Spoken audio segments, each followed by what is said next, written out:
மகான் வேதிக் வாஸ்து நேயர்களுக்கு வணக்கம். நம்ம போன வீடியோவில் நேம் நம்பர் எப்படி கால்குலேட் பண்ணுறது அப்படின்றத பார்த்துருந்தோம்.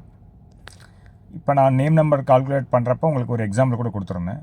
இப்போ அந்த நேம் நம்பர் கால்குலேட் பண்ணுறதுக்கு நான் சொன்ன மாதிரி அந்த கலடியன் மெத்தட், பைத்தாகரியன் மெத்தட், ரெண்டு மெத்தட்லேயுமே ஒரு நேமும் எடுத்து அதோட நேம் நம்பர் எவ்வளோ வருது அப்படின்னு கால்குலேட் பண்ணி பார்க்கணுன்னா அந்த பைத்தாகரியன் மெத்தட் டேபிள் உங்களுக்கு தெரியணும், கலடியன் மெத்தடோட டேபிள் உங்களுக்கு தெரியணும்.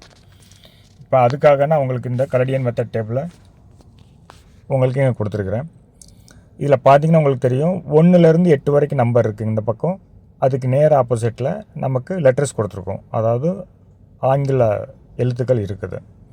அந்த இங்கிலீஷ் ஆல்பபெட் ஒவ்வொருத்துக்கும் ஒரு நம்பர் இருக்குது பாருங்கள். 1ன்னு வர்றப்போ AIJQY, அதே மாதிரி நம்பர் 2க்கு BKR, அது மாதிரி நம்பர் 3க்கு CGLS. இதை நீங்கள் நோட் பண்ணிக்கோங்க, அப்போ தான் உங்களோட ஃப்யூச்சரில் நேம் நம்பர் கால்குலேட் பண்ணுறதுக்கு ஈஸியாக இருக்கும். நம்பர் 4க்கு DMT, அது மாதிரி நம்பர் 5க்கு EHNX, நம்பர் 6க்கு UVW, நம்பர் 7க்கு ONZ, நம்பர் 8க்கு FNP. இந்த கலடியன் மெத்தடில் பொதுவாக நம்பர் 9ன்றது இருக்காது. ஸோ அதனால் நம்பர் 8 வரைக்கும் தான் கால்குலேட் ஆகும். அதனால தான் நம்ம பைத்தாகரியன் மெத்தட் கூட நம்ம எடுத்து அதில் உள்ள நம்பர் நேமுக்கு என்ன ரிசல்ட் வருதுன்றது கூட நம்ம செக் பண்ணுவோம்.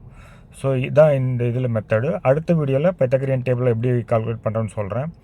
அதே மாதிரி இந்த ரெண்டு இதுக்கும் உள்ள கம்பேரிஷன் என்ன, ரெண்டு டேபிளுக்குள்ள கம்பேரிஷன் என்ன, இதை எப்படி செக் பண்ணணும், இதெல்லாமே நம்ம அடுத்தடுத்த வீடியோவில் செக் பண்ணலாம். இப்போ உங்கள் நேமோட